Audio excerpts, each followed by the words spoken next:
In the center of the planet, there sleeps the great Earth Dragon, a being of incomprehensible might. So immense is his power that even his dreams change the world, granting special individuals on the surface extraordinary powers beyond those of mortal men. This is the Earth of the Mirage universe, and you're listening to the Mirage Barrage.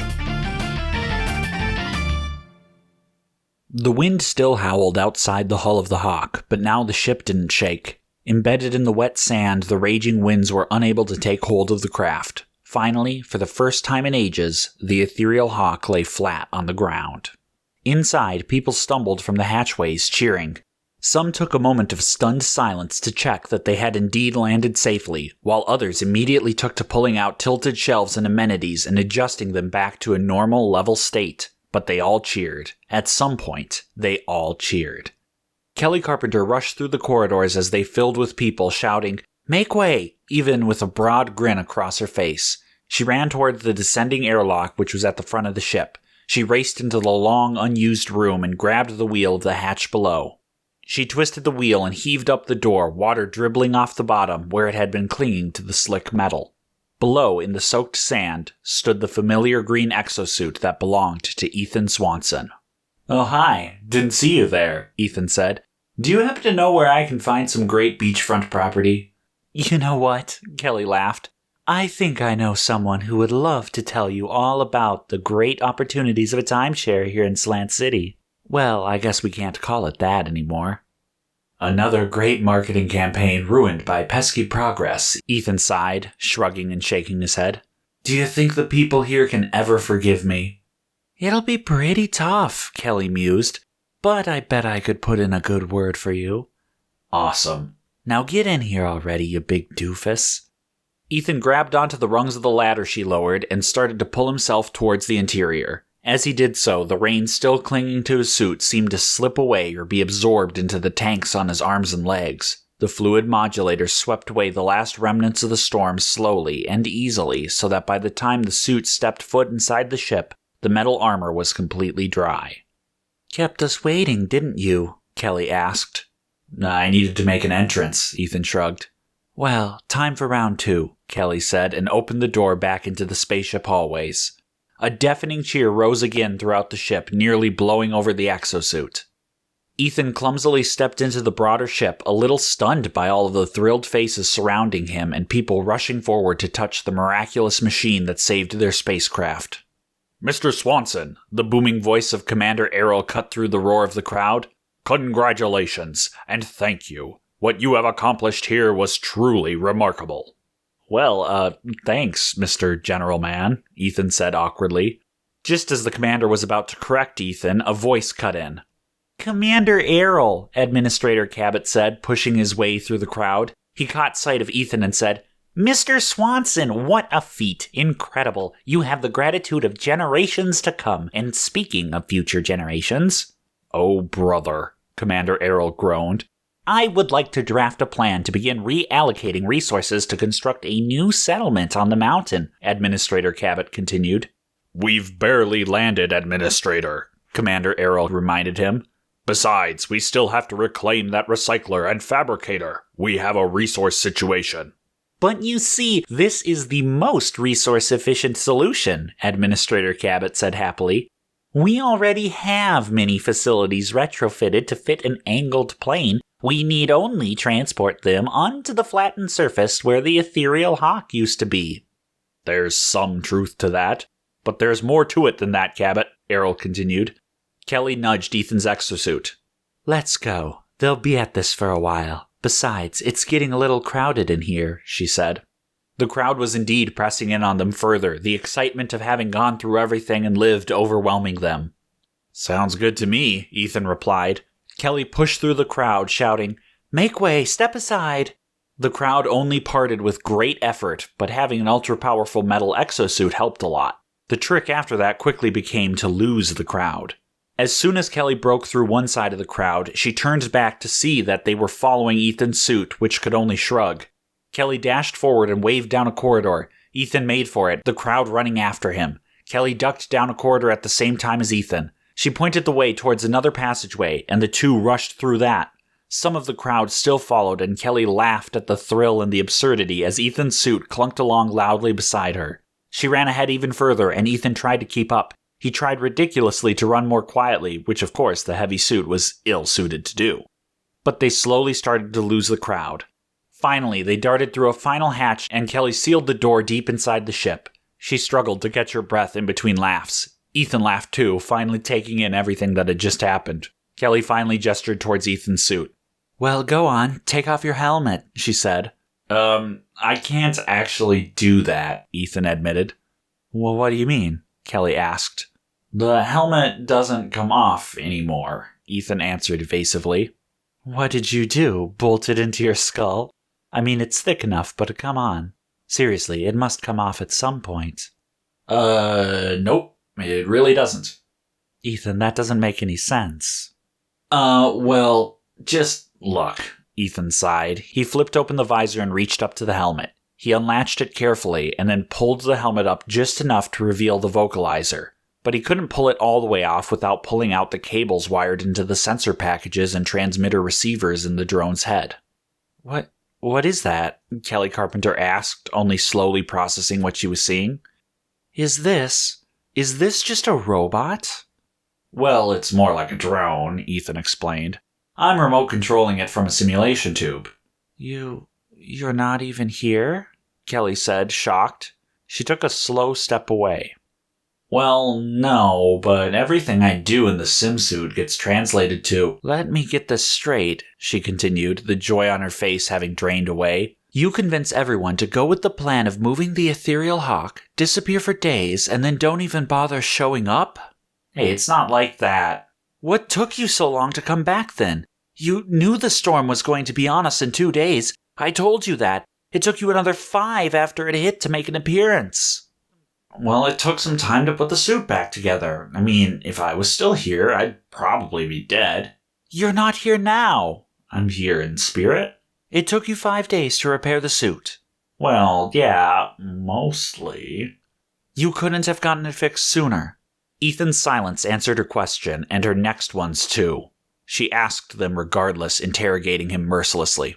"Was it so necessary to turn your suit into a drone to pull some cables? Did you consider what was best to carry out your own plan? Did you even think about what we were going through while you were playing with your new toy?" "I had a lot of things on my mind. It's not like it was easy for me." "Not easy? You want to talk about who doesn't have it easy? While you were taking your time outfitting your suit, we were wondering if we were going to die." "Look, I still helped out, didn't I? I came back as soon as I saw the ship on the Gargoyle's display." "The Gargoyle's display? What do you mean by that?" I was spying." "Were you watching when the Gargoyle attacked the ship? Where was your helping hand then?" "Well, I didn't have the warp at that point." "But you were watching him? From another dimension?" "Well, yes, technically." "But you couldn't stop his raid." "It wasn't a raid. He was returning the fabricators." "How do you know that?" He had them with him when he came back." "Ethan, you know, for a fact. How?" "Well, I asked him to bring them back." What do you mean you asked him? Are you working with him?" Kind of. Not really. I'm just using him to find my family. I don't trust him or anything. It's not like I'm..." "So let me get this absolutely straight. While we were worried that everyone we knew was going to die horribly, you were making deals with the entity responsible for bringing us closer to that same extinction?" "Okay, it sounds bad when you say it that way." "I can't believe you," Kelly said, marching over to the door. "Thanks for coming back. You'll excuse me if I don't join the celebrations."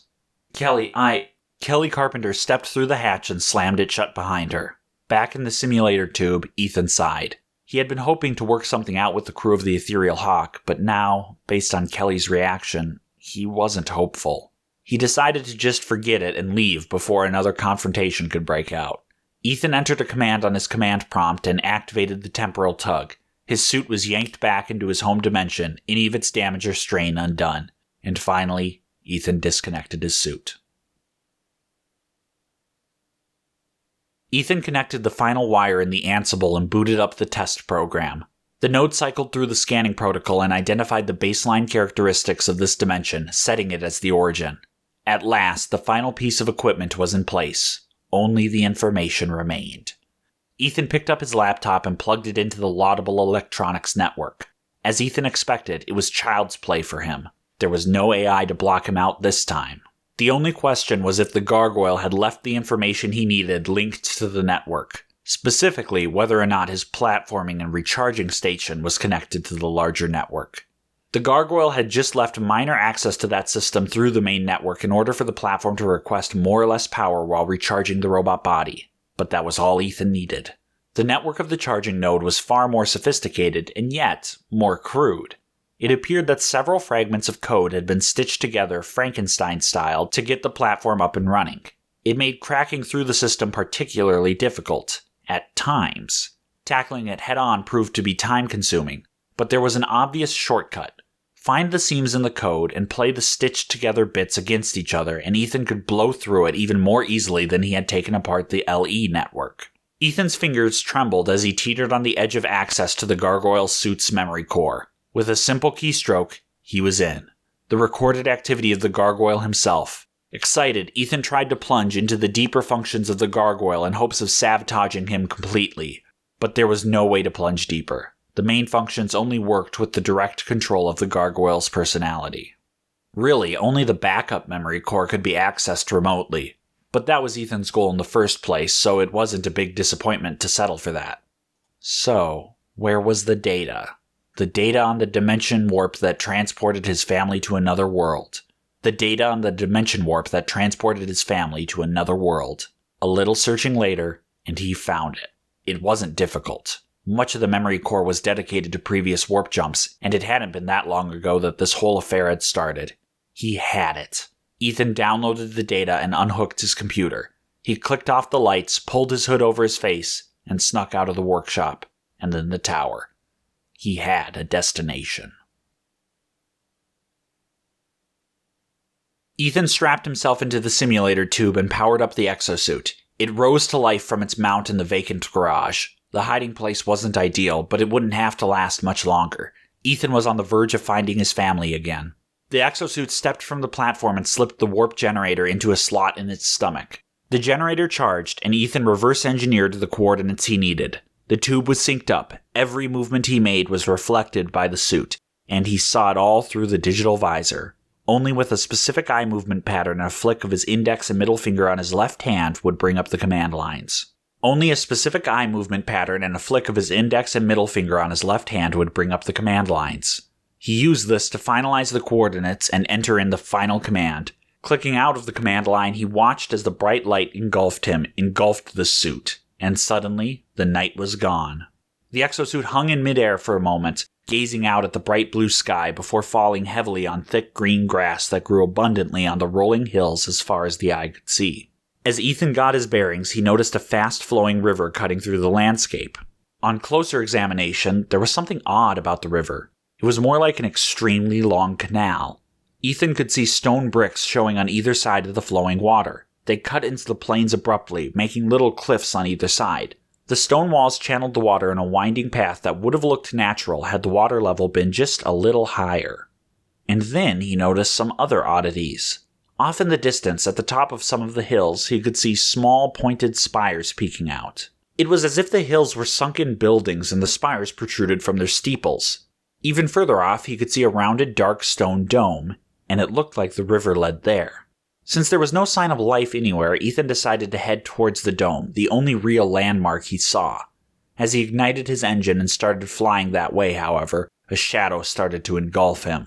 Ethan looked back over his shoulder, alert for whatever had suddenly appeared from the clear blue sky. He immediately shot to one side as a monolithic gray metal creature fell from the air. He just darted out from under its 4 massive wings when it shot past, displacing a huge chunk of air as it careened towards the ground. It hit with a tremendous thud, shaking the ground for hundreds of feet around. The machine, or creature, was at least twice as tall as Ethan's mech, and at least twice as wide too. It had a torso and 2 immensely thick towers for legs, but no arms or a distinct head. Where the head should have been, the torso tapered to a point, like the point of a steeple. The only thing lacking to complete the impression would be one of the spires poking from the tops of the hills.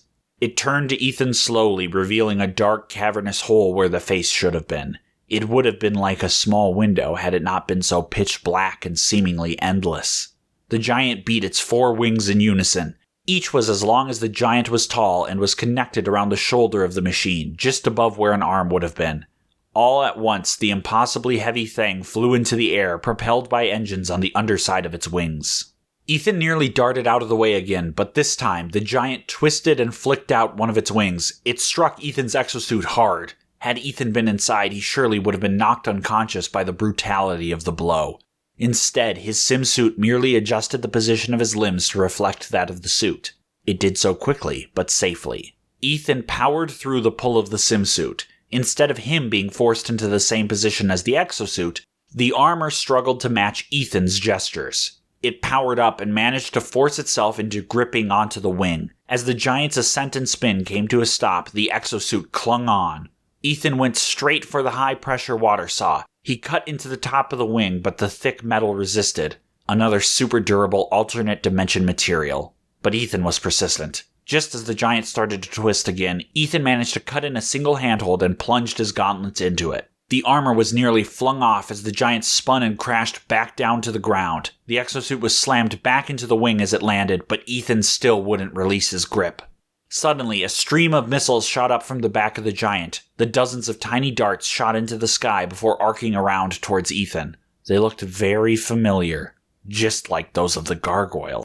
But Ethan was prepared for this. He switched over one of the nozzles on his arm tanks to its new secondary functions. He flicked on the custom-built targeting program and aimed his arm up towards the falling projectiles. A series of finely tuned energy beams blitzed from the nozzle, each finding one of the micro-missiles and blowing it into pieces. The last 3 were a split second from Ethan when they were blasted apart by a series of near-instantaneous bolts. Just as Ethan dispatched them, the giant lifted all 4 of his wings high into the air and then beat them back down in an instant.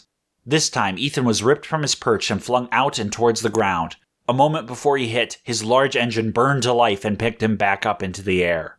The large, dark face of the giant must have seen him, because a moment later, a glow appeared from deep inside. Suddenly, a single bright prismatic beam burst from the depths of the giant, nearly cutting Ethan's armor in half. As it was, it still cut a large slash through the armor. At the last moment, Ethan had realized the power of the beam and flown in the opposite direction it had been arcing, flying into it and through it. He took some damage, but he shortened the time the beam had been in contact. The enhanced metals of his own suit protected him from the rest of the damage.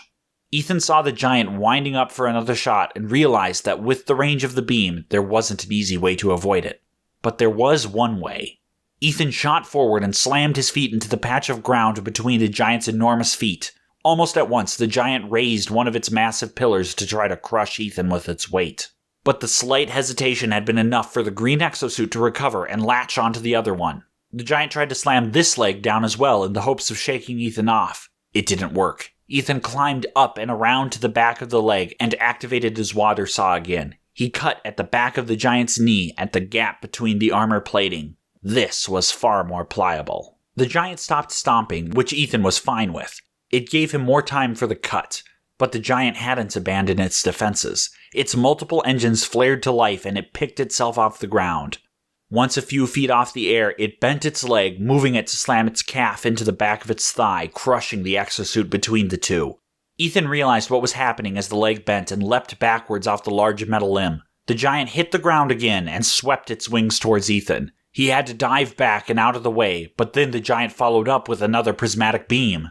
Ethan had only a split second to avoid this one, and he didn't manage it completely. The beam skimmed a thin layer off one of the arm tanks, not enough to start a leak, but enough to send the point home. The beam could cut through his armor. Ethan dove back towards the giant, skimming along the ground, but it swung 2 of its wings forward in long arcs, blocking the way. Ethan backed off and took a blow from the prismatic beam to the chest.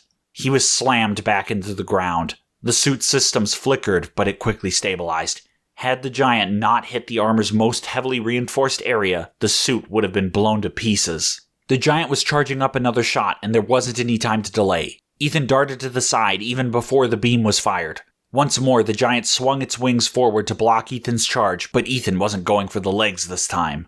At the last moment before impact, Ethan pointed his engine downward and he shot upwards, arcing towards a point above the giant's head. As anticipated, the giant fired another series of missiles, but Ethan already had loaded the targeting program. The missiles blew apart moments after leaving their tubes, and Ethan shot through the cloud of debris raining down on the giant's body. Ethan didn't wait to hit the ground before spinning around and firing up his engine. His feet touched lightly even as he was aiming his arm. The giant was half turned towards Ethan, but he still had a shot. He fired an energy beam and struck the half-finished cut on the back of the giant's leg. With a single step, the pressure reached a maximum and the giant severed its own leg. The engines blared to life, holding the giant in the air. But in the moments it took to catch himself, Ethan had already shot forward and arced up.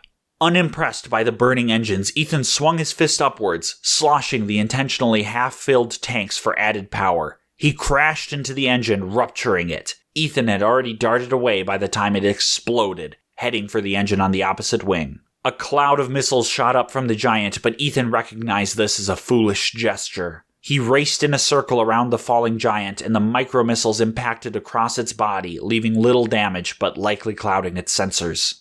Ethan landed on the giant's back for a moment, and then pushed off with all of the suit's force. The giant shifted course slightly as it fell downwards, wings burning. At last, it slammed face down into the river. Ethan landed on top of it and shot 2 streams of water to either side of the giant. They looped around the felled bot and into the stream below. The fluid modulators mixed with the river, and Ethan leapt into the air. He triggered the final attack, and the river surged up into the opening where the giant's face was supposed to be. It was only a second before the surge of liquid broke through the back of the giant and into the air. Ethan's exosuit sucked back in the water with the fluid modulators and then some. But there was still plenty that rained down around him, glittering rainbows forming in the bright sunlight. At last, Ethan lightly touched it down, cooling his engine to an acceptable level. He looked over the fallen body of the giant. Just like with the missiles, the metal and the ornate features emblazoned across it reminded Ethan forcefully of the Gargoyle. No doubt this machine also originated from the same dimension. There were too many similarities for this not to be the case. But why had it suddenly appeared? Had the Gargoyle sent it after him? That seemed unlikely. The Gargoyle would probably have come after Ethan himself. Plus, Ethan had never heard of him having other mechanical bodies, and the Gargoyle seemed like the type to show this sort of thing off. So where had it come from, and why was it after him? Maybe, Ethan considered, it was actually hunting the Gargoyle himself. Ethan had used the Gargoyle's unique warp tech after all. Suppose the Gargoyle had made some friends before running off with his robot body. That would certainly fit with his winning personality. Before Ethan could finish pondering, though, he heard a voice call out, "Another one, left!" It was Suzanne's. Ethan was so stunned by recognizing the voice that he hardly noticed what it had said. All of a sudden, a second giant plummeted from the sky, crashing into the ground. As Ethan darted out of the way, 3 bursts of red energy shot out and glanced off the giant's armor. Ethan glanced over and saw Suzanne dart out of the dome and onto a series of walkways spanning a particularly wide point of the river. In her hand, she had a blaster like the simulator agents had. She fired again, and once again the bolts merely glanced off of the giant's armored form. The giant took a heavy step towards the walkways over the water, towards Suzanne. Ethan, in a sudden frenzy, shot back towards the water. He didn't waste any time. He summoned a torrent from the rushing water and lanced it in a spinning stream straight towards the giant's empty face. The giant reacted by raising its wings to protect itself, but the stream still pushed it back a step. Ethan darted in, once more diving towards the engines under the now exposed wings. He ripped through them, and after each engine exploded, the wings collapsed.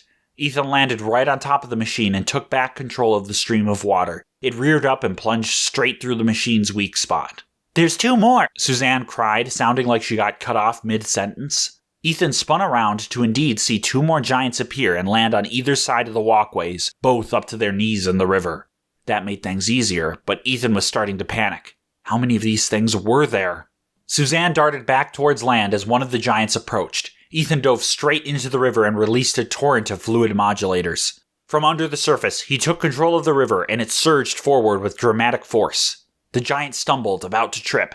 It caught itself with its wings, hovering over the river, but it was too late. Ethan surged upward, slamming into the head of the giant. He pushed his gauntleted arm right into the empty face socket, and with one nozzle, he shot out a burst of high-velocity water, and with the other, a powerful energy beam.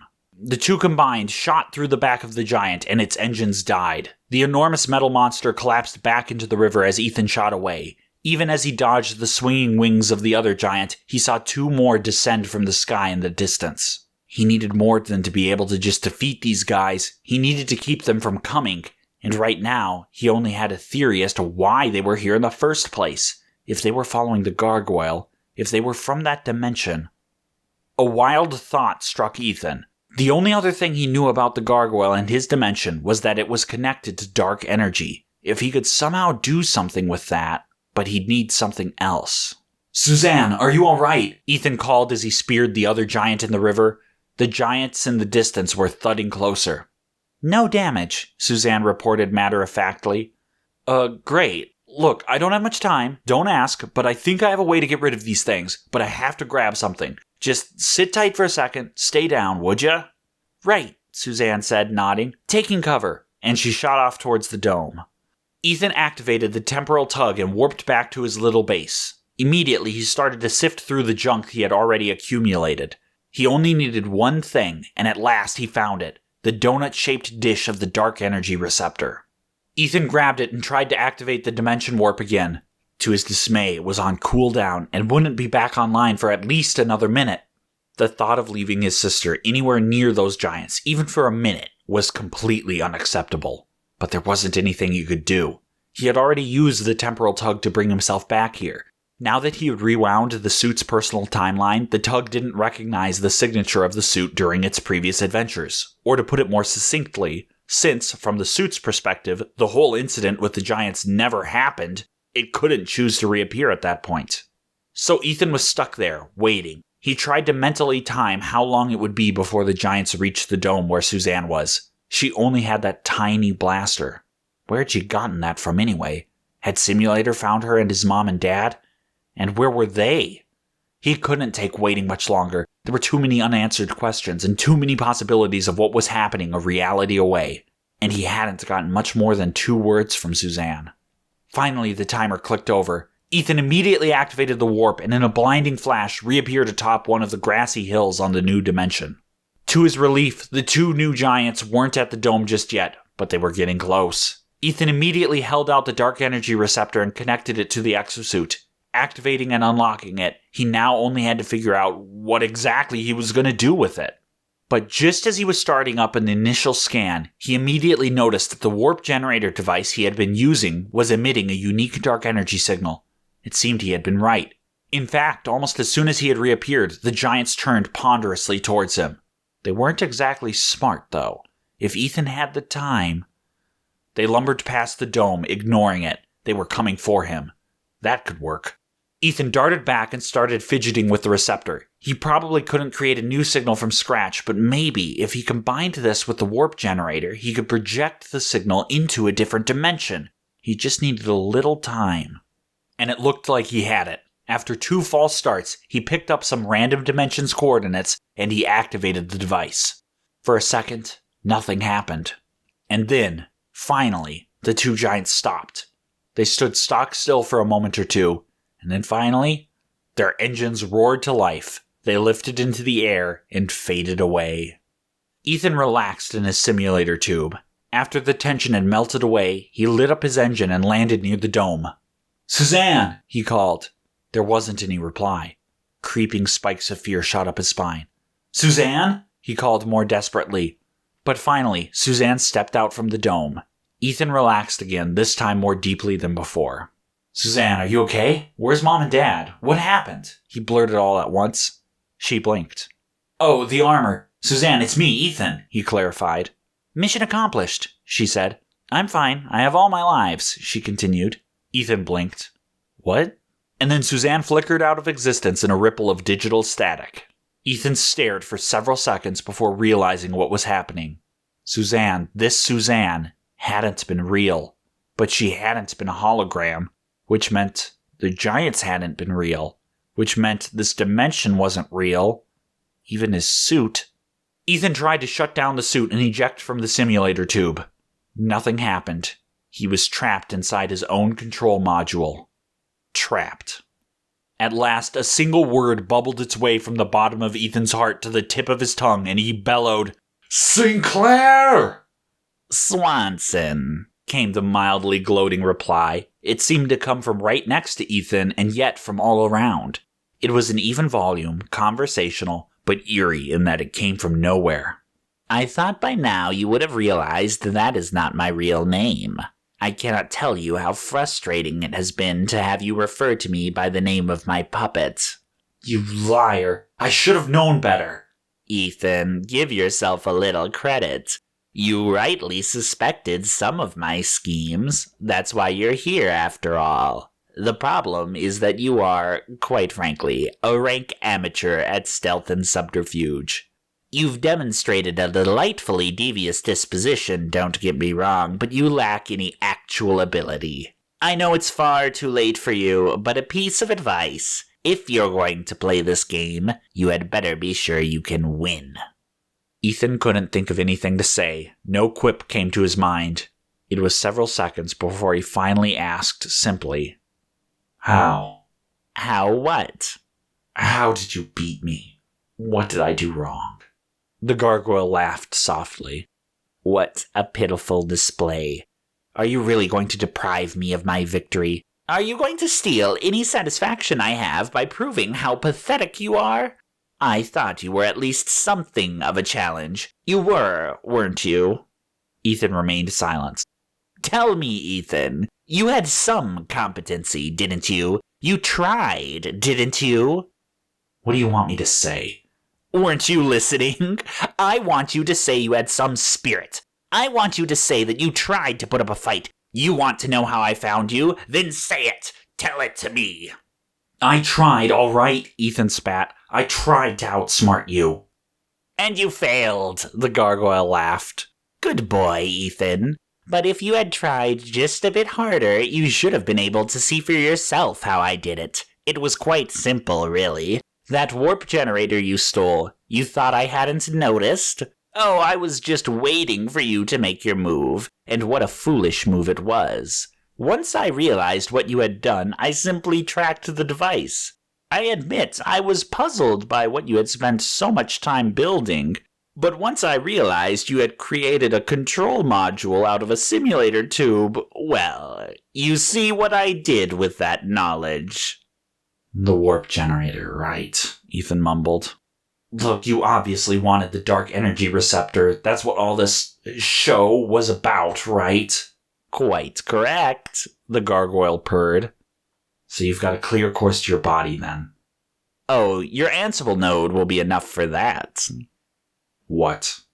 You didn't think I was going to risk victory or defeat in the nebulous back and forth that came after striking the deal, did you? I didn't request the dark energy receptor because I needed it to find my body. No, this was a cherry on top. Even if we had to stick to our deal, I would have come out on top. I still have enough data from your computer to one day, someday, reconstruct the Ansible. But the dark energy receptor? That gives me something else just as precious. I told you before that this mechanical form could only operate for 12 hours before needing to be recharged. Well, if there were a way to more efficiently concentrate and collect dark energy, that limitation could be overcome. And what do you know? I found just such a thing, and you were so kind to program in the final adjustments needed to refine it for my purposes. So what now, then? What are you going to do with your new body? Ethan asked. Whatever I want. Today, I am on top of the world, the gargoyle crowed. So what about me? You? You just enjoy your little fantasy land, for the time you have left. Make peace with yourself, Ethan, or don't. Dread the final moments that remain. Either way, it'll leave me with a healthy profit. What do you mean? Oh, well, you see, while our dear friends at Simulator have cornered the market on fantasies of heroism, they have left many potential clients underserved. Of the many things people clamor for, one of the most prevalent is sensations. And while your sim suit, like most, is hardly adequate to capture your full state of mind, it will allow me to siphon off just a hint of what you experience in your final moments here. In short, I have an elite clientele of overprivileged individuals who have so much at their fingertips that they actually would pay for the opportunity to experience oblivion instead. Quite macabre, and certainly more melodramatic than meaningful, but cash from a kook is spent just as well. So Ethan, I will let you contemplate your impending demise while my recorders do their work.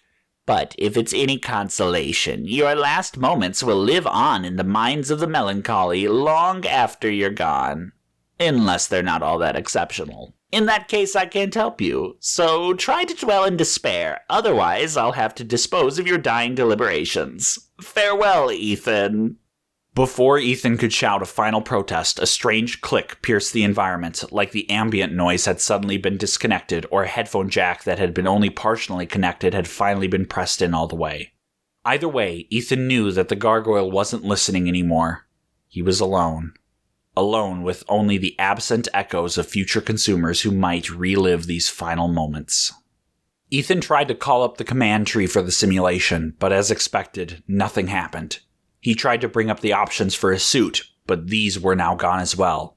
None of his commands worked. He tried the emergency overrides and escapes, but nothing responded. There were no status displays, no command prompts, and not even any tells that this was a simulation. It was as if he was really standing in his green exosuit in some other dimension. He tried darting forward, reaching to try to touch the side of the simulator tube, but he knew that was pointless. The tube was designed to accommodate a full range of motion. There wasn't any way he could reach its edge, but he tried. What else was he going to do? When he finally accepted this wasn't going to work, he tried to pry off his armor. The simulator suit pressed back against him when he touched the armor, making it so that his real body would stop when the artificial avatar was in contact with the simulated surface. So he tried to pull apart the digital armor so that he could be allowed to touch his hand to his face or chest. But the gargoyle had cruelly messed with those parameters as well. Now the programmed exosuit was incapable of pulling itself apart. When Ethan tried the seams that once existed to pull it off his body, they didn't pry either. The suit wouldn't be disassembled or destroyed. He tried slamming it into the ground or against the jagged rocks, but it remained completely intact. Not a scratch. Ethan tried to slam his own fist into himself, but the impression of armor halted the attack. There was nothing he could do to himself or even his environment. The gargoyle had stripped away any possibility of control. There was nothing left. He finally let himself go. Now that he was really, truly alone, he didn't have to pretend. He didn't have to try ever again. He leaned back, floating in midair.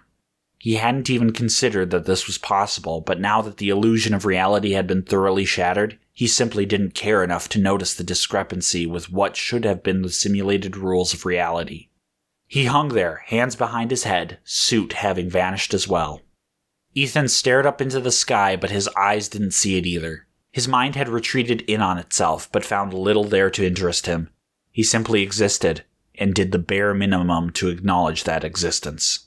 As he sank into himself, he wasn't concerned with the simulated sky slowly slipping away, or the artificial horizon becoming hazy, or any number of digitized details fading away. He didn't bother to acknowledge on anything more than the basest of base levels that the environment slowly melted away. There was no reason to care. Eventually, he found himself in a sterile blue environment, a box delineated by thin white lines which defined the dimensions of the space. Well, saying Ethan found himself implied a little too much consciousness. In fact, in his complete relinquishing of any care or consideration, his surroundings, which the gargoyle hadn't bothered to strictly program for the end, became something familiar to Ethan. They assumed a baseline for him, a reconstruction of a modeling program he had frequently used, and now it was entirely empty save for Ethan himself. It was his mind, and his mind was blank. There was nothing remaining to shape or model. Ethan didn't know how much time had passed, and he hadn't tried to track it. Why should he? The gargoyle hadn't given him a number, and even if he had, it would have been meaningless. All that Ethan could do was simply wait for the end. And that would have been true. Ethan's final rest in his own blank consciousness would have seemed like forever until it finally all clicked off. If something didn't intrude on it. All at once, the white edges of the cube bent and warped. In Ethan's semi-consciousness, he had dictated that these defined the space, as they had in his program. So when they bent around, they bent the space itself and everything in it. Or the only thing in it. Ethan himself.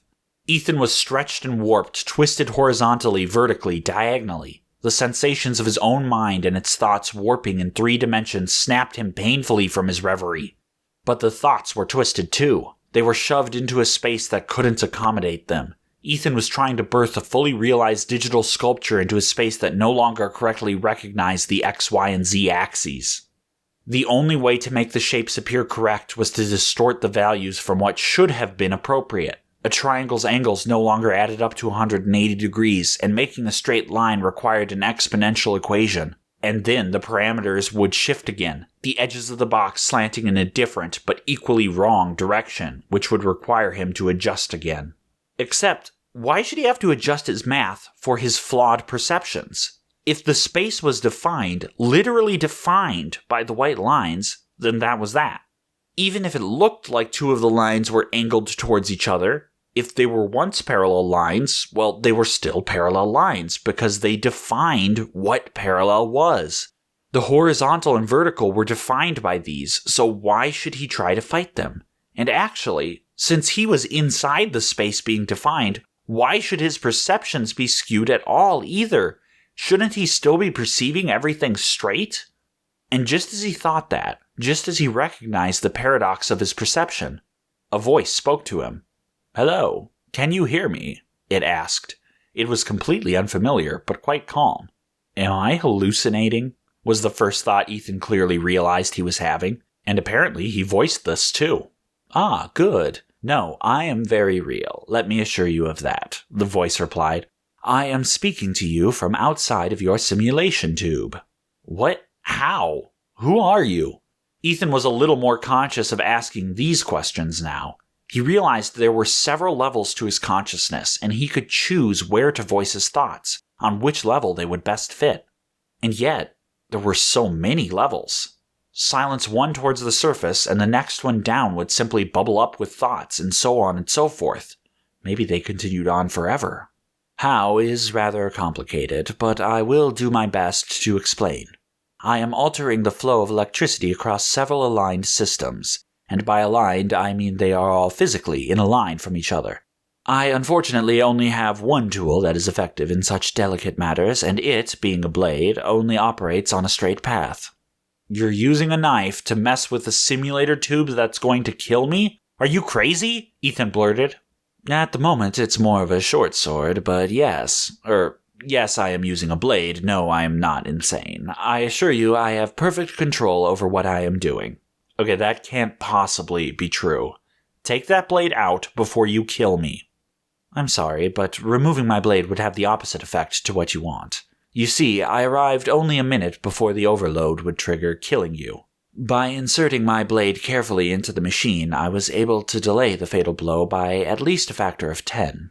You're making this up. There's no way you could know all of that. My apologies. I should have introduced myself sooner. Perhaps that would have cleared things up. My name is Renal Mirkador, Allopsych Monk of the Farstar Conclave. You just made all of that up. I assure you I did not. But clearly you haven't heard of me. Not that I'm bothered, it's hard to keep track of all of the extraordinary individuals out there these days, and I tend to avoid the spotlight where possible. But we did nearly meet before. I think I would remember meeting an Allopsych or whatever. Well, actually, you only got a glance at my ship. We never saw each other face to face. Wait, are you saying that flying saucer thing that tried to beam up the SUV I was in was yours? Quite so. That is the Planar Skip, my personal vessel for the foreseeable future, though I confess it was never intended to be. So what exactly is your deal then? Does this Allopsych crap somehow mean you're like a hacker or something? Can you get me out of here? No, I'm not a hacker. An Allopsych monk is someone fully trained in the mental arts. One who has trained their mind and body to a razor's edge. Using a fuller understanding of the body than any of the people of Earth, they are capable of manipulating their own body in the most minuscule ways. This is how I am able to alter the angle of my blade ever so slightly as to cause the exact disruption of the circuits necessary to simulate my voice. It is a very delicate measure that requires precision one can only acquire through training at an Allopsych monastery. I'm calling shenanigans, Ethan declared. I don't care how long or how hard you train, there's no way anyone can train themselves to be able to control their body so precisely. Not with the training available here on Earth, no. So what, are you really an alien then? Possibly. What, you don't know? Ethan scoffed. It would appear that I am some variant of human, but in what way I am related to the people of Earth is less clear. I come from a galaxy much different from the one we see today. In my galaxy, while humans are still around, and are found across all sectors of space, we have never heard of a planet called Earth. Our technology far outpaces what I've seen here, and yet, being the birthplace of humanity, you would expect us to know about this world. I arrived here through a terrible mistake with my FTL drive and a black hole. I suspect some sort of temporal artifact either flung me far into the past or into the future. So, you think you came from the future? Or the past? If the distant past, then the galaxy I know will suffer some great catastrophe and all of our civilization will be lost. Humanity will only survive by integrating itself into the biosphere of Earth. I find this difficult to imagine, truthfully, but it would explain why we don't know of this planet. On the other hand, if I am from the future, it is of one so distant that anything that happens here, in this time, will be utterly inconsequential to the period from whence I come. Have you considered that you might just be from another dimension? Ethan casually suggested. Yes, actually. I became quite fascinated when I learned of your simulator incorporated, and I investigated the possibility. However, the FTL of the planar skip and the interdimensional warp of simulator work on fundamentally different principles. Okay, so in short, you're a space monk. Analypsych monk of the Far Star Conclave, Reynolds corrected. But basically, yes. Wait, no, don't ask anything else. Remember what I said? I delayed the timer but didn't stop it. The clock is still ticking. We only have 7 minutes to get you out of this chamber. Well, what, Mr. Magic Mind, can't you do it? Ethan asked pointedly. No. This is delicate work, and as I mentioned, the two-dimensional blade, Ethan asked incredulously. I'll be happy to demonstrate later when you're free, but please, focus. As I was saying, I need the blade in its place to slow the timer. If I remove it from this exact angle, not only will I not have contact with you, but you will certainly perish soon after. No, all I can do is guide you. You will have to be the one to free yourself. Hey, buddy, in case you missed the status report, there's nothing I can do from in here. All my controls have been revoked. I've got nothing. You have your mind. Yeah, that's not going to do any good without something to apply it to. Your mind is more than enough to accomplish whatever needs doing. Is this some sort of space monk mind trick? No, it is a fact of life. Your decision to deny it only determines your defeat. What a motto. And what's yours? Why bother? Okay, let's say I'm listening, Ethan said irritably. What exactly am I doing? This machine is a device of your perceptions. It reacts to what you see and believe, even if only in minor ways. And how does this help us? The machine will release you under only one remaining condition. That the gargoyle lets me out, right? Only one condition from within, I should have said. That I'm dead. That's real. Exactly. You must convince the machine that you've expired. Oh, that's just brilliant. How am I going to do that? By knowing what it wants and controlling yourself. Listen closely to what I say. You can do this, and with any luck, you will be free with time to spare. Alright, I'm listening, Ethan finally said. Just when all seemed lost, Ethan has found a new ally from a former adversary. But with the gargoyle more powerful than ever before, will it matter? Is there any hope of finding his family? And what scheme does the gargoyle doubtlessly have? This and more next time on the Mirage Barrage.